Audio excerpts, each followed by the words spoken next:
Ils feront une arche de bois d'acacia. Sa longueur sera de 2 coudées et demie, sa largeur d'1 coudée et demie, et sa hauteur d'1 coudée et demie. Tu la couvriras d'or pur, tu la couvriras en dedans et en dehors, et tu y feras une bordure d'or tout autour. Tu mettras dans l'arche le témoignage que je te donnerai. Exode 25, 10, 11 et 16.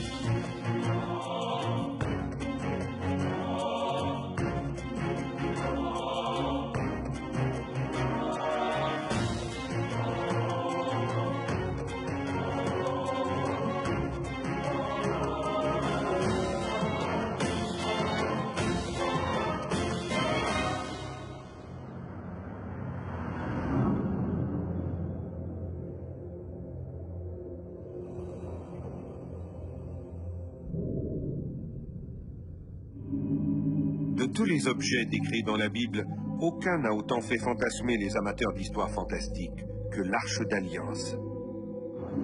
Ce coffre recouvert d'or pour contenir les tables de la loi. Qu'était l'Arche d'Alliance?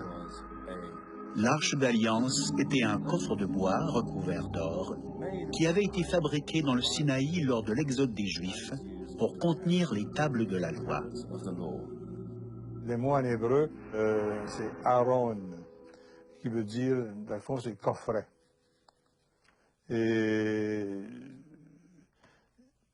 dans lequel on peut mettre quelque chose. Parce que dans cette arche d'alliance, il y avait les tables de la loi, mais il y avait aussi le sceptre fleuri d'Aaron. En quelque sorte, le téléphone du Tout-Puissant, le livre des Nombres raconte que Moïse parlait à l'Éternel à travers l'arche et qu'il entendait la voix de Dieu résonner entre les 2 chérubins d'or sculptés sur son couvercle. Le prophète Samuel, longtemps avant la construction du temple, était endormi. Il était l'assistant du grand prêtre Élie, et il dormait, comme les autres assistants, dans cette partie du tabernacle où se trouvait l'arche sacrée. Et nous savons qu'il a entendu une voix qui disait « Samuel, Samuel ». Il se rend donc voir le grand prêtre pour lui demander « Vous m'avez appelé ?» Et Élie de lui répondre « Non, mon fils, retourne dormir ». Éventuellement, il réalisa que cette voix était celle de Dieu, qui appelait Samuel à mener une vie religieuse. Et comme on l'a déjà dit, l'arche était-elle une sorte de radio pour parler à Dieu? Mais ce sont surtout ses propriétés militaires qui ont fait de l'Arche d'Alliance la plus célèbre des reliques de l'Antiquité. Ses exploits sont légendaires. Pour les Israélites, elle était un bouclier contre leurs ennemis et une arme aux propriétés redoutables et étonnantes. Y a-t-il jamais eu une vérité derrière ce coffre légendaire? Quand nous revenons sur certains grands récits de l'histoire, nous devons nous rappeler qu'il y a 2 sortes de vérités.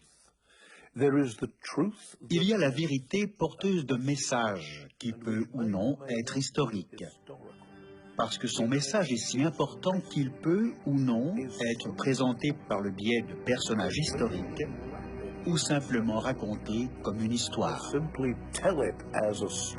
Une histoire qui contient une signification est moins importante que la vérité qu'elle contient. C'est un peu comme si vous alliez dans une bijouterie de grande réputation pour acheter un beau diamant. On vous le remettrait normalement dans une jolie boîte. C'est ce qu'on appelle l'historicité. Mais si on vous remet le diamant dans un vulgaire sac de papier, le diamant n'en est pas moins un diamant.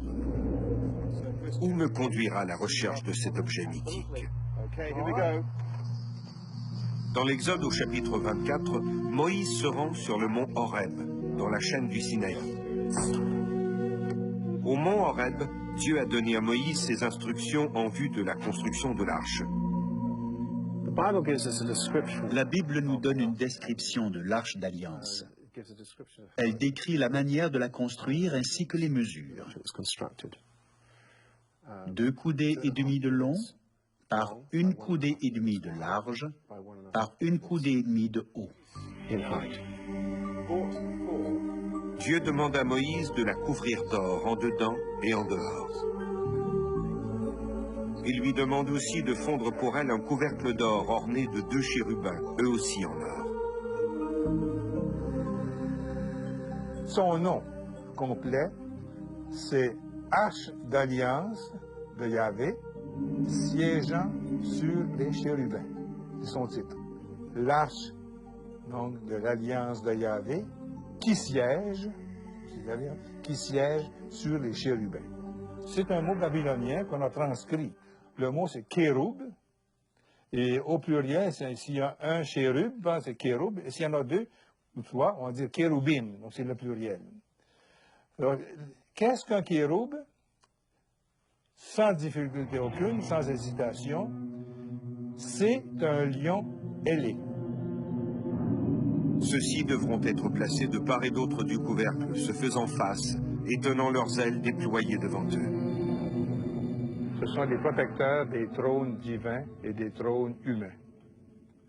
Donc, c'est pourquoi on trouve très souvent, on peut l'illustrer jusqu'à plus savoir quoi penser par ces illustrations-là. On va toujours ça qu'un trône, donc une chaise pour s'asseoir, et pour les côtés, ce sont des corps de lion, et les ailes, c'est un sphinx, les ailes remontent et font le dossier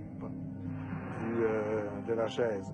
Et quand le personnage est assis là-dessus, il est vraiment assis sur les chérubins, protégé, entouré complètement par les ailes qui l'entourent, jusque leurs ailes se rejoignant pour aller un peu dans le dos. L'Éternel demande encore au prophète de fondre 4 anneaux d'or placés aux 4 coins de l'arche, 2 de chaque côté. Et elle a été construite avec des barres de chaque côté, de manière à ce que les tribus puissent la transporter hors d'Égypte,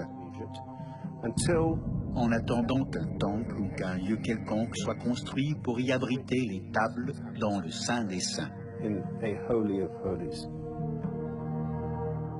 L'arche devient alors l'un des éléments centraux du Pentateuque, les 5 premiers livres de l'Ancien Testament.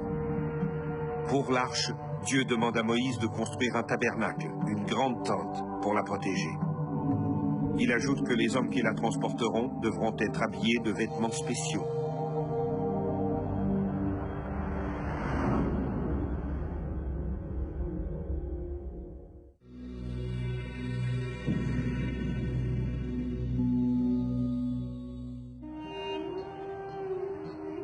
Dans l'Exode, il est dit que l'arche est le lieu où réside la gloire de l'Éternel, et que là où elle se déplace, elle est accompagnée d'une nuée céleste semblable à du feu. C'est cette nuée qui guide les Israélites en quête de la terre promise. L'éclat de l'arche est d'ailleurs si aveuglant que Dieu recommande à Moïse de la recouvrir d'un voile pour s'en protéger. L'objet lui-même semble d'ailleurs nimbé d'un pouvoir de destruction. J'ai la certitude qu'un objet doté d'une grande puissance a bel et bien existé à une certaine époque et que, possiblement, il est toujours là.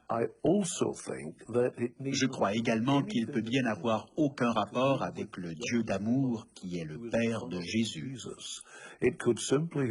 Ça peut fort bien être un objet créé par un brillant technicien égyptien, maître du trucage et de l'illusion. Dans le 2e livre de Samuel, on rapporte un incident pour le moins révélateur. Alors que l'arche est transportée sur un char tiré par des bœufs, l'un des Israélites, un certain Uza, tend la main pour empêcher l'arche de pencher. Il est aussitôt foudroyé par le pouvoir divin.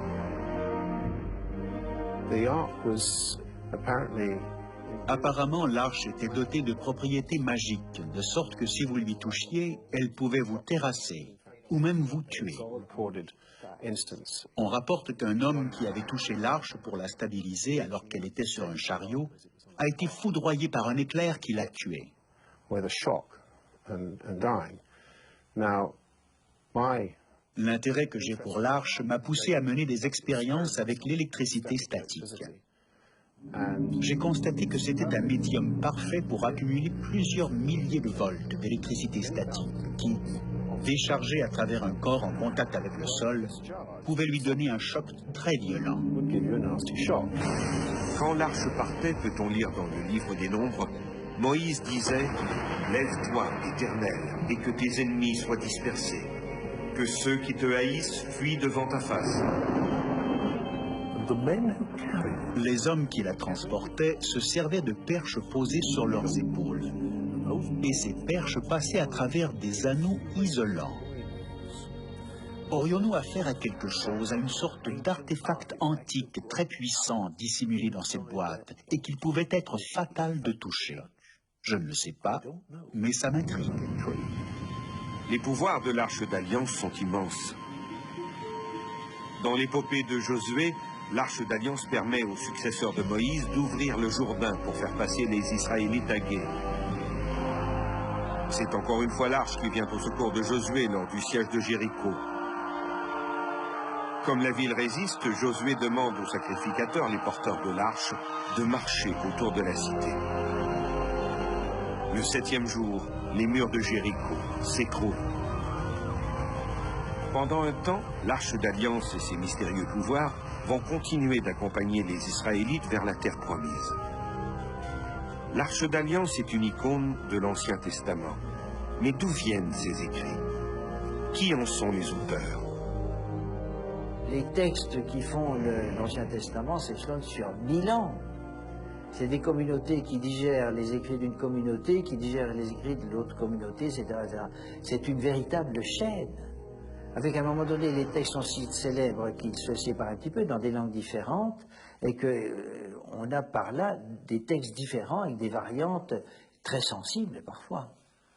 Donc, qui a écrit la Torah? Oh ben, je peux vous répondre, même si je ne suis pas absolument sûr d'avoir raison. Vos auditeurs vont réagir en disant « ils s'aventurent ». La Torah, en gros, a été écrite au retour de l'exil. Lorsque les gens reviennent, ils développent la théologie de la terre sainte, de la terre promise, et ils veulent légitimer ce cadeau. Donc, tout ce qui était à l'état de bribes, d'archives, de fragments, sont utilisés, développés, commentés, et on fabrique la Torah. Les 5 premiers livres de l'Ancien Testament forment le Pentateuque, un corpus appelé aussi Torah, et qui est au centre du judaïsme. La Torah est une espèce aussi de texte fondateur, que la Bible elle-même ne renvoie pas très ancienne, c'est-à-dire sous Josias, en 610 avant Jésus-Christ, juste avant que Jérusalem s'écrase. Cette Torah est produite par un groupe qui en avait besoin. Par tradition, on attribue l'écriture de ces textes à Moïse lui-même, ce qui est impossible. L'un de ces livres, le Deutéronome, relate la mort de Moïse et les événements qui l'ont suivi. À moins qu'il ne s'agisse d'une rédaction d'outre-tombe, Moïse n'a sûrement pas écrit le Deutéronome. Mais que sait-on exactement de ce personnage, Moïse? En tant qu'honnête historien, je ne peux pas affirmer que je pourrais prouver que Moïse a bel et bien existé ou qu'il y a eu un exode. De la même manière que je peux prouver que de courageux soldats canadiens, australiens et britanniques ont stoppé Hitler. Nous savons que c'est arrivé parce que c'est documenté et qu'il y a beaucoup de personnes encore en vie aujourd'hui qui ont vécu ces combats. Nous n'avons pas ce genre de preuves historiques en ce qui concerne Moïse, mais rien ne nous oblige à lui refuser une existence historique. Je n'arrive pas à croire en lui en tant que personnage de fiction. Ce n'est pas le genre de personnage de fiction qu'on veut inventer. Il est trop réaliste, il est trop humain, il est trop incroyable en un certain sens. Il porte en lui les contradictions auxquelles on s'attend de la part d'un véritable humain. Des récits comme ceux de la Genèse ou de l'Exode pourraient avoir été transmis oralement de génération en génération pendant des siècles avant d'être écrits. La Bible est de très loin le livre qui a eu le plus d'influence sur l'histoire du monde occidental. Le premier livre imprimé de l'histoire par Gutenberg vers 1450 était la Bible. De 1815 à 1992, la Bible a été publiée à 6 milliards d'exemplaires et en plus de 2000 langues. Il est normal que les récits bibliques aient éveillé l'intérêt des amateurs d'histoire, qui, pour confirmer ou affirmer la réalité de ces événements fondateurs, se sont tournés vers l'archéologie. Ils ont hélas déterré plus de questions que de réponses. Nous n'avons aucune preuve de l'Exode. Nous n'avons aucune preuve de l'existence de l'Arche d'Alliance, à part le témoignage de Flavius Joseph et des Écritures de l'Ancien Testament. Mais il y a de bonnes raisons pour ça. Et je ne suis pas en train de dire que vous devez absolument croire en l'Arche d'Alliance à tout prix. Mais si vous y réfléchissez, combien de bibliothèques ont été détruites dans le passé? Il y a eu la destruction de la bibliothèque d'Alexandrie.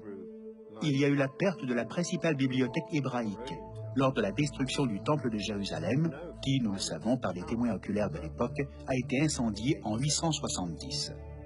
Maintenant, si nous pouvions voyager dans le temps et retourner dans ces bibliothèques, nous y trouverions peut-être des preuves écrites.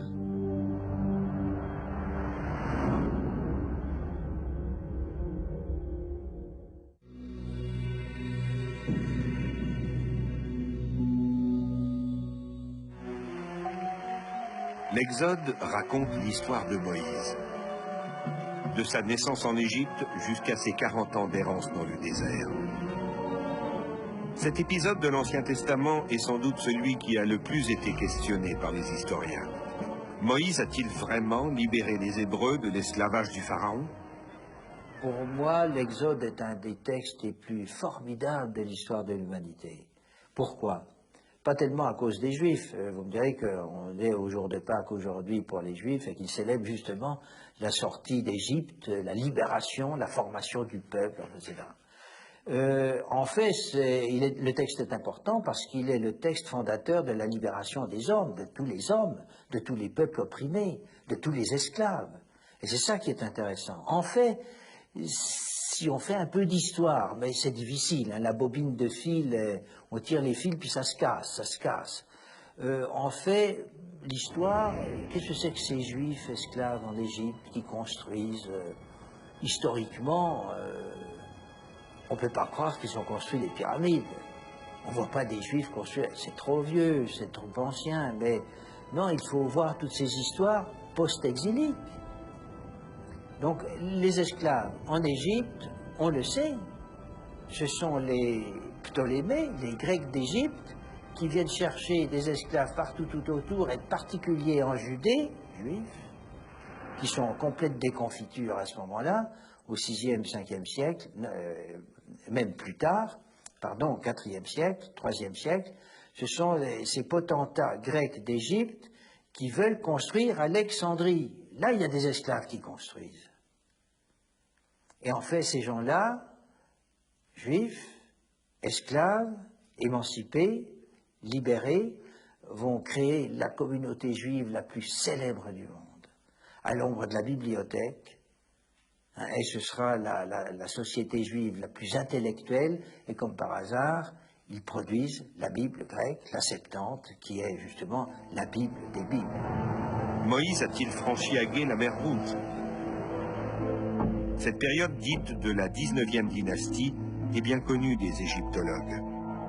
Des fouilles archéologiques ont mis à jour d'importants vestiges de cette période, mais rien ne mentionne Moïse ou la fuite des centaines de milliers d'Hébreux à travers la mer Rouge. Un silence plutôt troublant.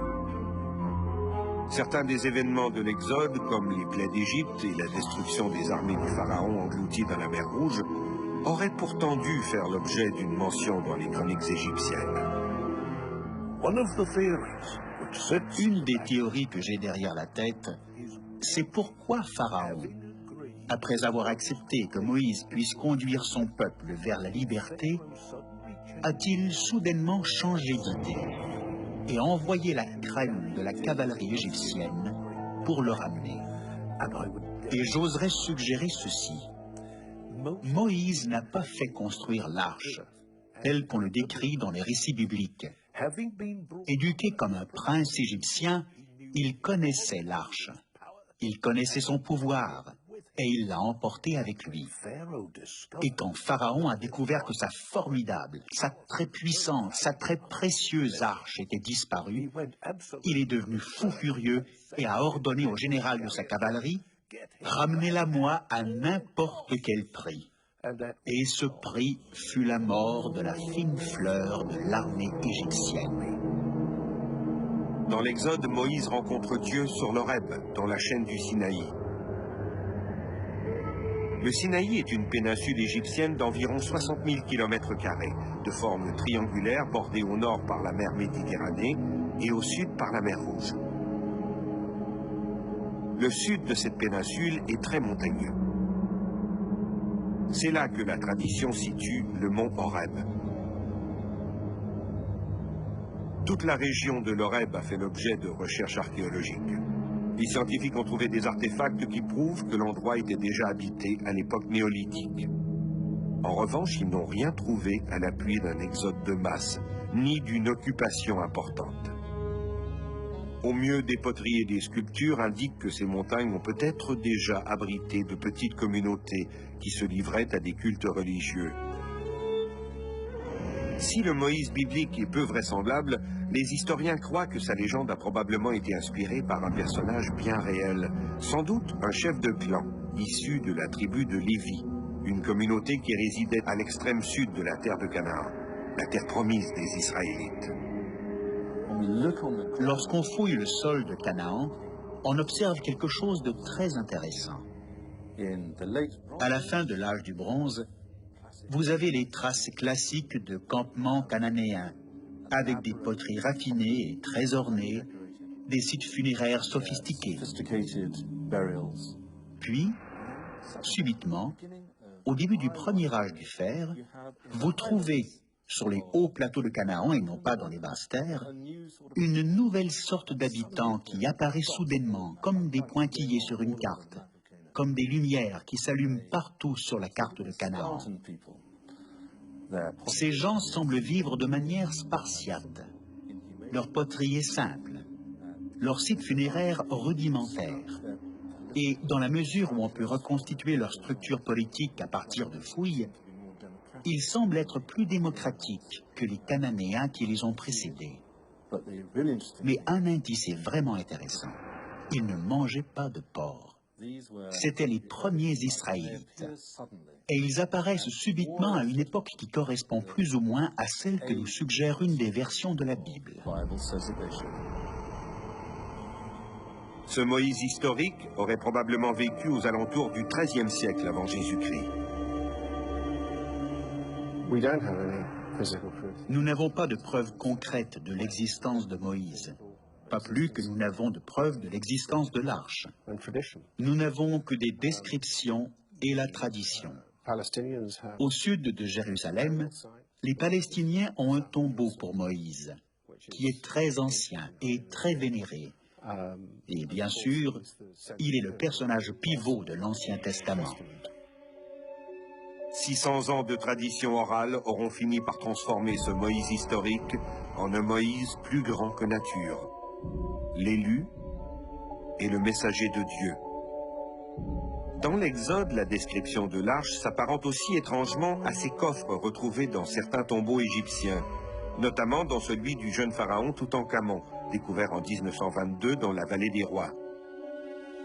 Cette ressemblance traduit une indéniable influence égyptienne sur le ou les auteurs de l'Exode. Si un tel objet a réellement existé, comment a-t-il pu disparaître ?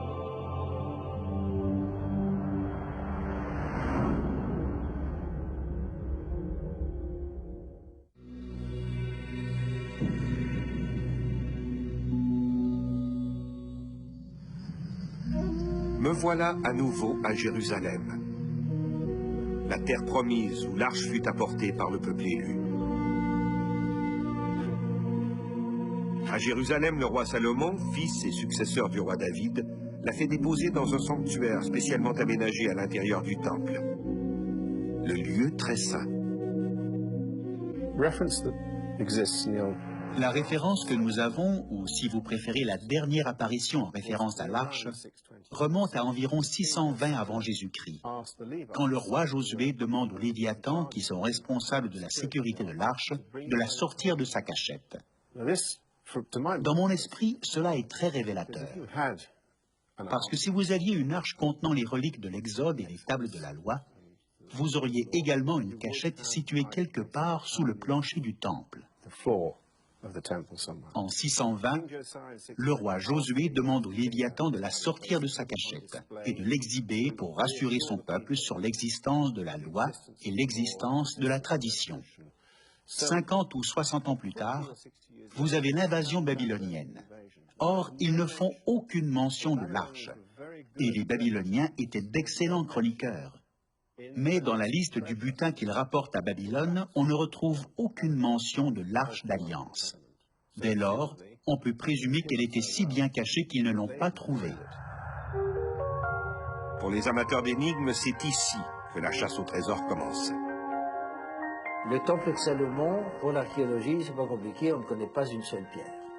C'est dessous, c'est sous le pavage, et si on soulevait un pavé, ça déclencherait de tels tourments que plus personne n'y pense. Donc, le temple de Salomon n'est pas un dossier archéologique. Le temple d'Hérode pourrait l'être, mais s'il est au même endroit, nous n'avons aucune pierre, et ce n'est pas un dossier archéologique. C'est un dossier historique.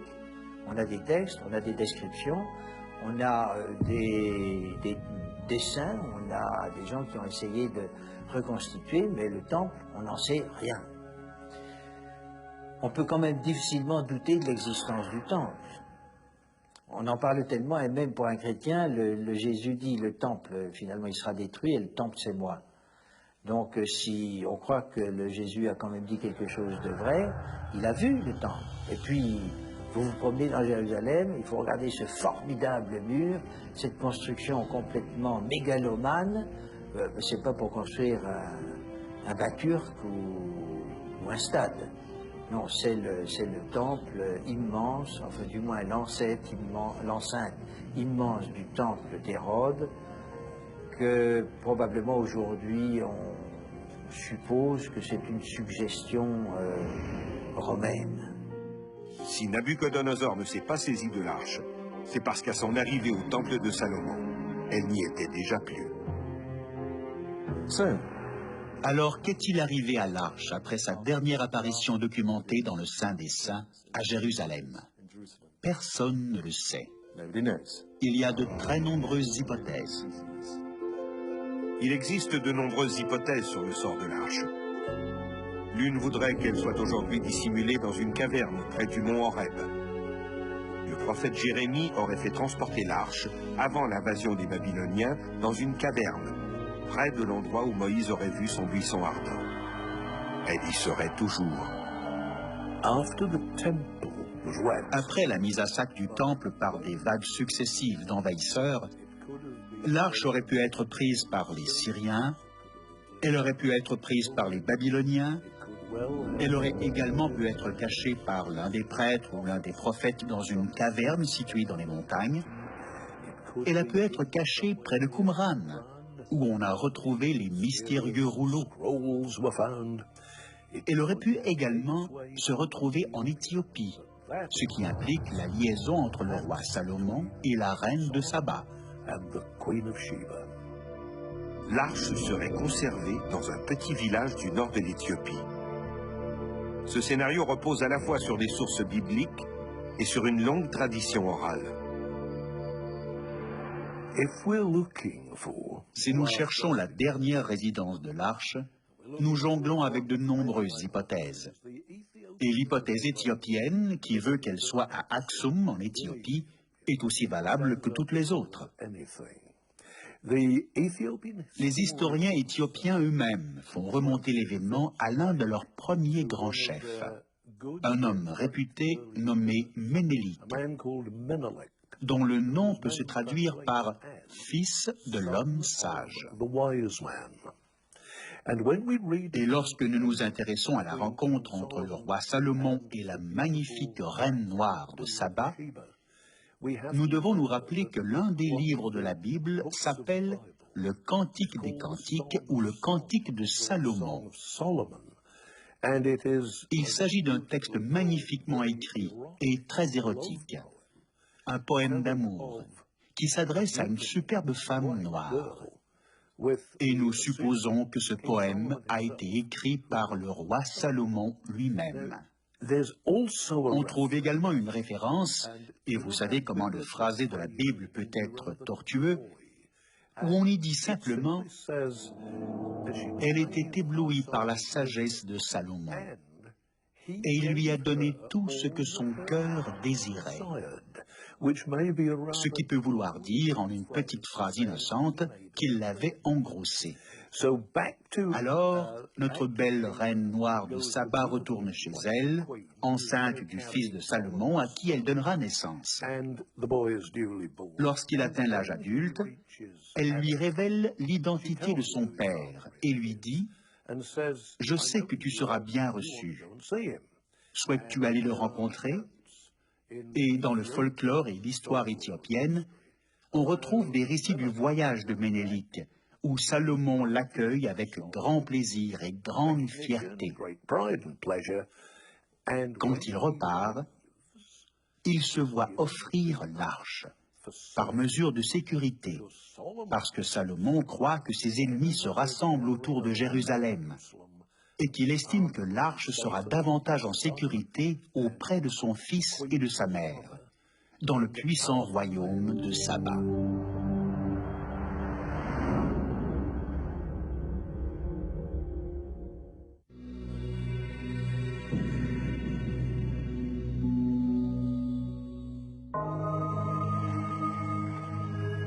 D'après le Kabra-Nagast ou Négast, des textes sacrés remontant au XIIIe siècle et considérés par la majorité des chrétiens d'Éthiopie comme un dogme, l'arche aurait longtemps séjourné dans une chapelle du lac Tana.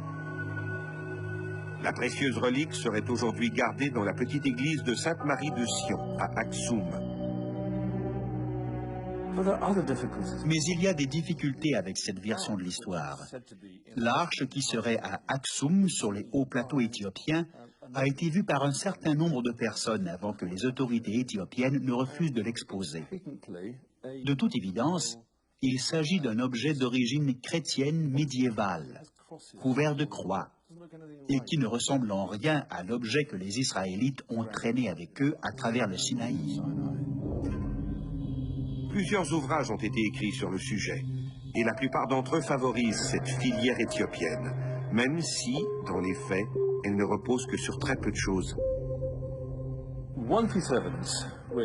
Un des arguments évoqués par les tenants de la théorie éthiopienne est premièrement l'existence de gens d'origine juive en Éthiopie, les Falachas, et deuxièmement, le fait que ces Falachas ont, ou avaient, la plupart sont en Israël maintenant, des pratiques cérémoniales très anciennes, qui sont censées indiquer que la communauté a été isolée du monde juif extérieur pendant une très très longue période. Ces pratiques relèveraient d'un rite juif très ancien, une sorte de rituel datant de l'époque de Salomon. Mais en quoi ces arguments ont-ils un lien quelconque avec l'arche ? L'ancienne ville de Jérusalem est à présent dominée par une magnifique mosquée dont le dôme doré lui a valu le nom de Dôme du Rocher, construit vers 690 sur les lieux mêmes de l'ancien temple de Hérode, lequel était lui-même construit sur le site du temple de Salomon. Autre spéculation, l'arche n'aurait jamais quitté Jérusalem. Au moment de la prise de la ville par les Babyloniens, les prêtres qui redoutaient que l'arche ne tombe aux mains de leurs ennemis l'auraient tout bonnement cachée dans une chambre secrète aménagée sous le temple. Elle y serait encore. C'est intéressant parce que jusqu'à maintenant, il n'y a aucune preuve tangible, aucune preuve archéologique de l'existence du temple de Salomon. On the other hand, D'autre part, il est impossible de faire des fouilles sur la montagne du temple, parce que c'est un site tellement sacré, à la fois pour l'islam et le judaïsme. to Judaism. So, En conséquence, l'existence d'un temple est très importante dans tout ça. it's very important to Sans temple, vous n'avez pas l'histoire de l'arche. you don't have the Alors tout dépend de ce que vous voulez chercher en premier. first. Nous savons toutefois, à la lumière de travaux menés au XIXe siècle, qu'il existe sous la mosquée un ensemble de tunnels et de chambres souterraines qui encore à ce jour n'ont jamais été explorés. Warren, the great Warren, le fameux ingénieur britannique qui a arpenté la montagne du temple et qui a creusé plus loin que n'importe qui d'autre, était intéressé à découvrir l'arche. was interested Il savait qu'elle pouvait être dissimulée sous la montagne. existed under the mount. Mais le site est si vaste et si difficile à fouiller que même s'il avait la permission de creuser, il n'a rien trouvé de concluant, même s'il a découvert plusieurs chambres et de nombreux tunnels. My theory Alors ma théorie, mon intuition, c'est que si l'arche est quelque part, elle est là. first place. Le site du Dôme du Rocher est également l'endroit où au XIIe siècle étaient cantonnés les chevaliers du Temple, un ordre à la fois militaire et religieux.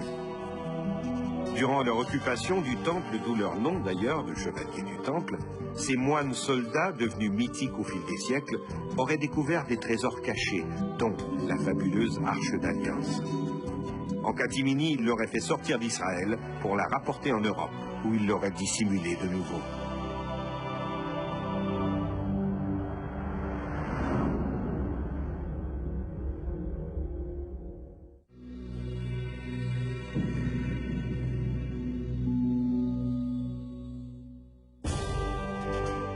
I think if they S'ils avaient trouvé l'arche, qu'auraient-ils gagné à la déplacer?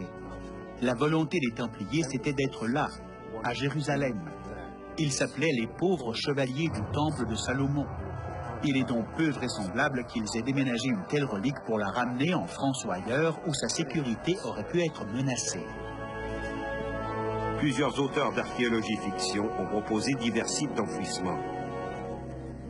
Hugues de Payne, Hugues de Payan et les 8 autres Templiers se sont mis à creuser. Cherchaient-ils à trouver l'arche pour la ramener dans un lieu encore plus sûr, à Chartres? Sur l'un des piliers de la cathédrale de Chartres en France, un ancien haut-lieu templier, on retrouve une sculpture représentant l'Arche d'Alliance sur des roues. À quelques mètres de là, dans l'ornement d'un portail, on peut voir aussi une sculpture de la reine de Saba. La présence de ces deux éléments bibliques à Chartres a fait dire à certains que l'Arche d'Alliance aurait été dissimulée sous les fondations de la cathédrale, dont l'érection remonte au XIe siècle. Peut-être. Les Templiers auraient très bien pu rapporter l'arche en France. Si nous étudions la cathédrale de Chartres, les nombreuses sculptures contenant des messages codés et truffés de symboles sont très lourdement influencées par la pensée des Templiers, ou ce que nous appelons le secret des Templiers. Et s'ils avaient décidé de placer cette précieuse relique dans l'endroit le plus sûr possible, comment auraient-ils pu imaginer meilleur endroit que sous une magnifique cathédrale où résident des hommes vertueux qui montent la garde nuit et jour? On ne peut trouver plus sûr en termes de gardiens fidèles et dévoués. À moins que les Templiers l'aient apporté ailleurs. Le pouvoir des Templiers, et là encore, si nous lions le code des Templiers à celui du roi Arthur, les chevaliers arthuriens poursuivaient toutes sortes de quêtes qu'on décrit sous le terme de Graal. Et il n'y a aucune raison de ne pas accepter qu'ils aient également été à la quête de l'arche.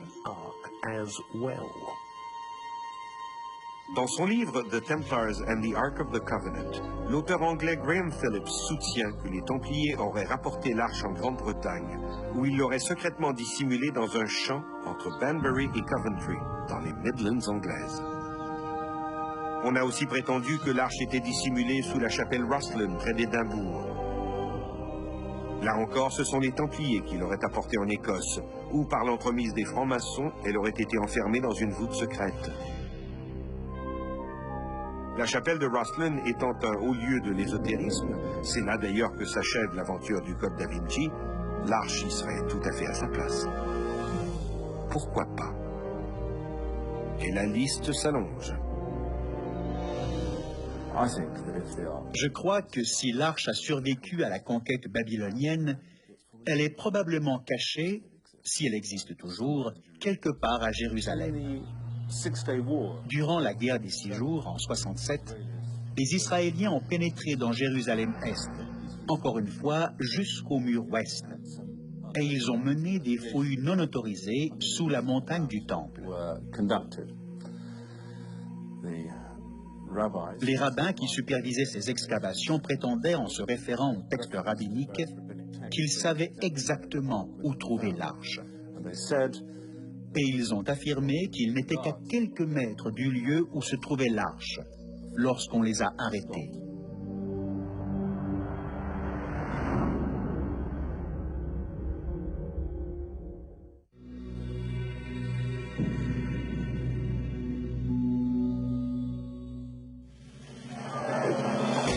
Les aventures d'Indiana Jones ont fait de l'Arche d'Alliance la plus célèbre des reliques saintes. Le Saint Graal et l'Arche de Noé, des reliques qui ont pourtant fait fantasmer des générations d'aventuriers, apparaissent aujourd'hui bien pâles vis-à-vis ce coffre au pouvoir fantastique. Depuis le film Les Aventuriers de l'Arche perdue, il ne s'est pratiquement pas écoulé une année sans que ne soit publiée une nouvelle hypothèse concernant le sort de l'Arche d'Alliance. Maintenant, si nous regardons l'autre côté de l'histoire et que nous acceptons la valeur du récit biblique, nous concluons alors que Moïse a vécu une expérience religieuse, une expérience profonde et dramatique sur le mont Sinaï. Comme résultat, il a imposé certaines lois à son peuple, et ces lois, inscrites sur des tablettes de pierre, ont été gardées à l'abri et en toute sécurité à l'intérieur de cette mystérieuse arche. Sans nous tourner vers ces histoires de fiction follement romantiques du genre Les Aventuriers de l'Arche perdue ou autres films, il semble bien que l'objet lui-même, en tant que tel, ait été doté d'une grande puissance. Est-ce qu'il y aurait quelque chose, une sorte d'artefact ancien très puissant à l'intérieur de cette boîte? Les historiens, du moins la grande majorité, doutent de la réalité de l'arche. Selon eux, il ne faut surtout pas y voir un objet physique au sens littéral, mais un symbole représentant l'Éternel au milieu des Israélites. Une question intéressante est de savoir, si vous aviez à inventer un truc, pourquoi inventer une arche? Vous inventez une arche parce qu'il y a peut-être là un fond de vérité. Mais ils n'ont pas fabriqué une boîte pour préserver la loi, laquelle pouvait bien ne pas être écrite sur des tablettes de pierre. Il est possible qu'à l'époque de l'exil, ou quand ils ont érigé le premier temple, ils aient fabriqué un contenant pour abriter les saintes écritures, leurs lois, les lois juives ou hébraïques. Ce faisant, ils auraient par là même inventé l'arche. Nous n'en savons rien. Mais imaginons un instant qu'un tel objet ait réellement existé. Qu'en ferions-nous? Si le passé est garant de l'avenir, souhaitons qu'elle ne soit jamais retrouvée.